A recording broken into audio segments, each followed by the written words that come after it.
रोजमर्रा की चीजें याद न रहती, लेकिन जो उन्हें हमेशा याद रहता वह था उनका बेटा।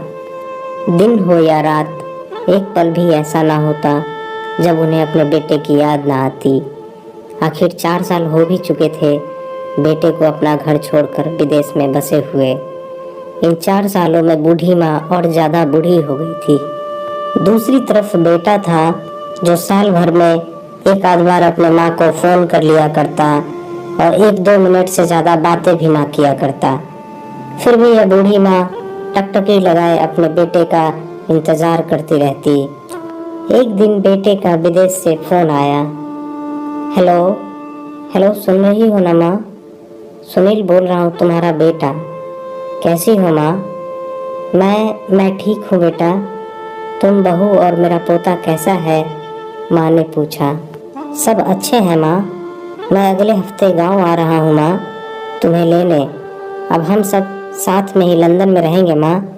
तुम्हारी बहू कह रही थी माँ को यहाँ पर ले आओ, बेचारी अकेली वहाँ पर परेशान होती होंगी, बेटे ने कहा। माँ की बूढ़ी सूखी आंखें आंसुओं से भीग गई। उसके कमजोर शरीर के नस नस में खुशी की लहर दौड़ गई। बेटे और बहू का अपने प्रति प्रेम देखकर माँ का मन खुशी से भर आया। बेटे ने आगे कहा, माँ तैयार रहना माँ, मुझे ज्यादा दिन छुट्टियां नहीं है। जिससे जितने पैसे लेने हैं लेकर रखना, तब तक मैं प्रॉपर्टी डीलर से बात कर लेता हूँ घर के लिए। घर के लिए? माँ ने पूछा।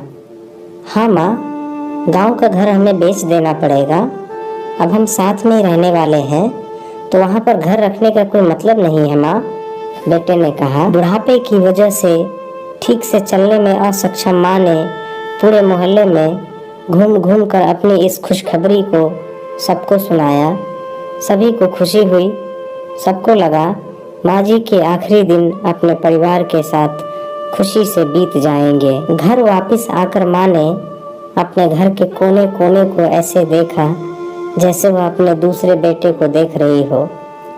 देखे भी क्यों ना, उस घर को अपने बेटे से कम थोड़ी समझा था।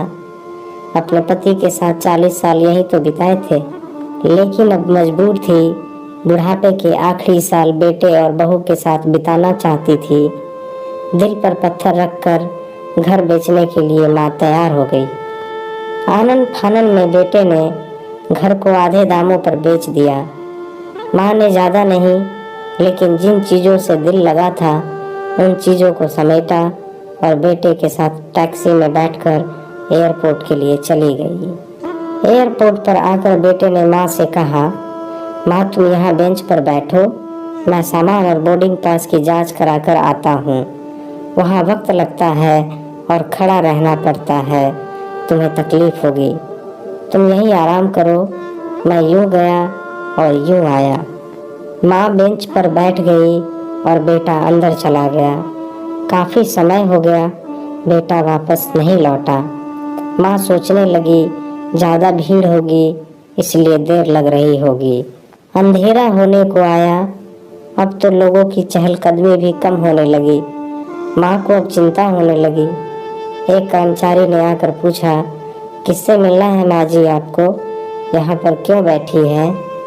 डरती हुई आवाज में सुमित्रा देवी बोली, मेरा बेटा अंदर सामान की जांच कराने गया है, लंदन जा रहे हैं हम। क्या नाम है माँ जी आपके बेटे का? कर्मचारी ने पूछा। सुनील नाम है मेरे बेटे का, सुमित्रा देवी ने बताया। कर्मचारी अंदर गया और थोड़ी देर बाद बाहर लौटा। उसने सुमित्रा देवी से कहा, माँ जी लंदन जाने वाली फ्लाइट तो दोपहर में ही जा चुकी है और आपका बेटा भी उस फ्लाइट में बैठकर लंदन जा चुका है। अब आपके यहाँ बैठने का कोई मतलब नहीं है, आप भी अपने घर चले जाइए। क्या जा चुका है और मैं घर जाऊं? घर? माँ की आंखों से आंसुओं के सैलाब उठने लगे।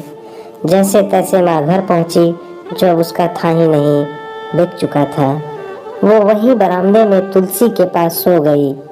घर के नए मालिक को उस पर दया आ गई तो एक कमरा किराए से उनको दे दिया।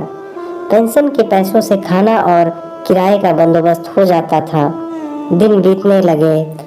कुछ दिनों बाद घर के नए मालिक ने सुमित्रा देवी से कहा, माँ जी, आप अपने रिश्तेदारों के यहाँ पर जाकर क्यों नहीं रहती हैं? इस उम्र में आपके लिए वही अच्छा होगा। अच्छा तो होगा, लेकिन अगर मेरा बेटा वापस आया तो उसका ख्याल कौन रखेगा?